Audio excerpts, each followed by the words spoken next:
Beralih ke informasi lainnya, pemirsa, melalui Kasubag Keuangannya RSUD Datu Binangkang menanggapi permasalahan dana jasa medis. Dana jasa medis ini sudah lebih dari setahun belum diterima ratusan nakes di RSUD Datu Binangkang.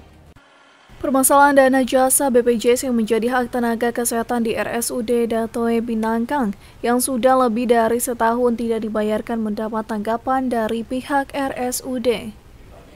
Melalui Nardi Podomi, Kasubag Keuangan RSUD Datu Binangkang, menurutnya klaim ke BPJS tiap bulan rutin dicairkan, tetapi dana tersebut masuk ke kas daerah untuk selanjutnya alokasi dana yang ada lewat APBD tergantung kebijakan daerah.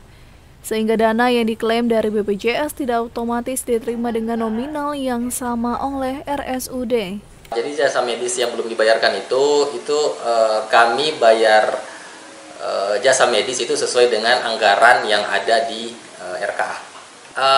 Kendalanya yaitu dana BPJS yang masuk dari BPJS ke rumah sakit itu kami setorkan ke RKUD, dan dana itu kami minta lewat penganggaran APBD di Rumah Sakit Datu Binangkang, dan kami bayar sesuai dengan dana yang kami terima.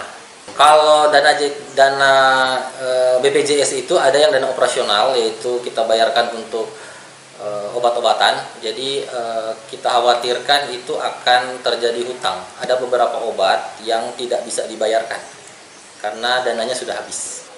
Diketahui ratusan tenaga kesehatan yang ada di RSUD Datu Binangkang sejak Oktober 2023 tidak mendapatkan dana jasa medis yang menjadi hak mereka, padahal klaim ke BPJS rutin dibayarkan setiap bulannya. Tim Liputan Kawanua TV.